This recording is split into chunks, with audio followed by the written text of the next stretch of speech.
Cowboy Bebop es muchas cosas. Es una serie de culto, un referente del medio, un homenaje al pasado, un experimento que miraba al futuro, comedia, tragedia, pero sobre todas las cosas, esta serie envejeció como un vino fino. Al haber sido creada con tanto cuidado por su equipo de producción, mientras más pasa el tiempo, mejor se pone esta serie. Se aprecia cada vez más. Hola y bienvenido a PBZ.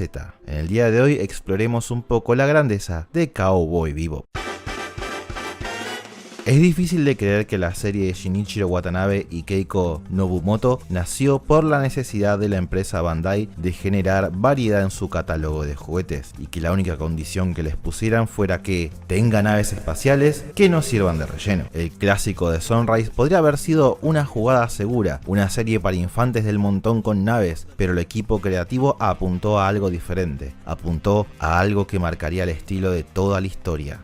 Hagamos la serie que veríamos nosotros sin importar el resto. De esa manera, Cowboy Bebop de cierta forma es una apuesta y un proyecto egoísta, donde todos los involucrados tomaron ideas e influencias de las cosas que amaban sin importar su origen ni fronteras, y las insertaron de una u otra manera dentro de la historia. Este proceso también se vio reflejado en la versatilidad final de lo que puede ser la serie, oscilando de forma natural entre momentos trágicos hasta llegar a la comedia pura. Watanabe, director de la obra, hizo mucho énfasis en que quería que cada capítulo tuviera un equipo diferente detrás para así darle un sabor distinto en cada entrega, haciendo que cada una fuera una experiencia única. Esto fue a tal punto que un productor sin experiencia escribiendo terminó creando la historia de uno de los mejores episodios. Pero, ¿qué hace a Cowboy Bebop Cowboy Bebop? Simple, la respuesta está en el mismo nombre.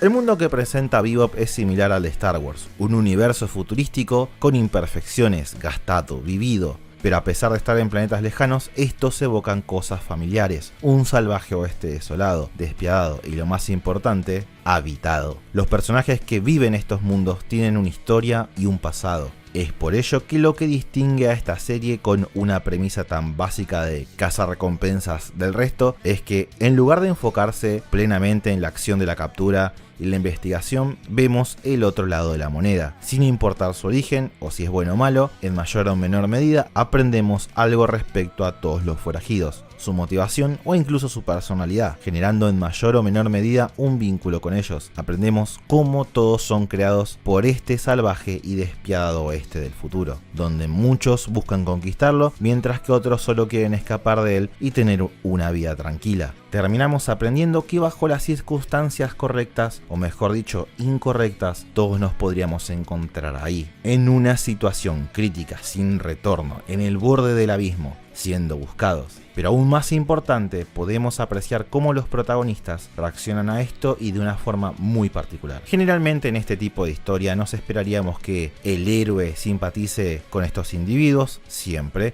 que los ayude inclusive a crecer como persona, a arrepentirse, pero eso es lo que, en parte, hace tan especial a la tripulación de la Bebop. A pesar de atestiguar situaciones tan trágicas como la muerte de una mujer que solo quería una nueva vida o acompañar a una joven mientras ve a su padre morir lentamente, todos los miembros de la tripulación simplemente hacen borrón y cuenta nueva, ignorando todas estas trágicas situaciones, siguiendo adelante, porque esa es la única forma de poder vivir en un mundo tan caótico y cruel. Intentan no atarse a las cosas, no comprometerse con los otros para no lidiar con eso, no pensar en todos los problemas o tragedias que ocurren en el mundo, hasta que eventualmente empiezan a generar vínculos reales entre sí. Y ahí es cuando se complica la situación. Toda esta puesta en escena de una indiferencia hacia todo es porque en su mundo, como en el nuestro, todas las tragedias y las culpas son algo que se acumulan poco a poco en uno y llega al punto donde nos aplastan con su peso. Pero eso no es todo.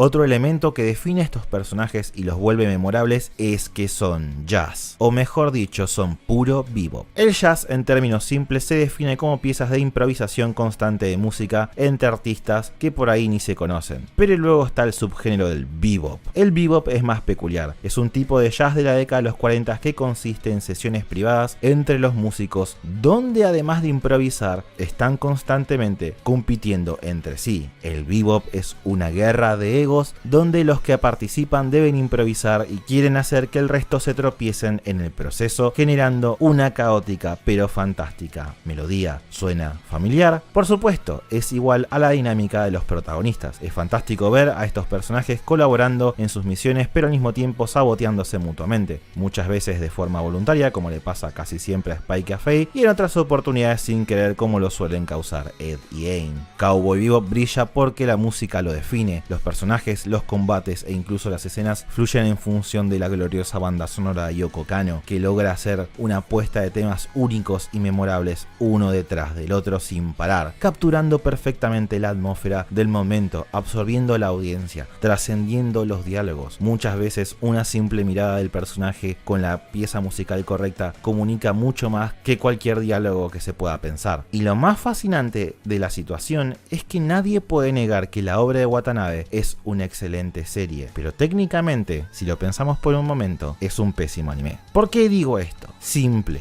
porque Bebop toma algunos de los elementos más característicos del medio y los omite totalmente. A diferencia de tu animación japonesa promedio, esta entrega no vive utilizando monólogos de los personajes hablando a la nada para que quede claro con lujo de detalle lo que está pasando, o inclusive ver profundamente dentro de lo que piensan los personajes. Al contrario, propone ideas presentadas de una forma sutil y deja a libre interpretación muchas situaciones. Por otro lado, recurre a la imagen para comunicar información sobre el mundo y los personajes. Por ejemplo, en lugar de tener a Jet en una habitación solo quejándose de que los viajes en el hiperespacio son muy caros por los peajes, simplemente con un plano de una máquina cobrando la boleta alcanza. Estas son las pequeñas cosas que van completando más y más en detalle este mundo a medida que uno vuelve a visitar los episodios y los va notando. Le da más riqueza y valor a cada remirada. Uno diría que esto es una tontería, y de cierta forma lo es, pero aunque no lo parezca, para gran parte de los japoneses las sutilezas y la ambigüedad es un arte perdido. Por ejemplo, aunque sea obvio que en esta escena Goku dejó de ser un Super Saiyajin God, Piccolo lo tiene que gritar igual a la audiencia. Y ni hablar de otro ejemplo clásico como es el Gran Speedwagon, que parece un relator de partido de fútbol contando cada detalle de lo que pasa en JoJo. Todo esto también permite una cosa que creo que es lo que vuelve una experiencia tan cambiante y única a esta serie.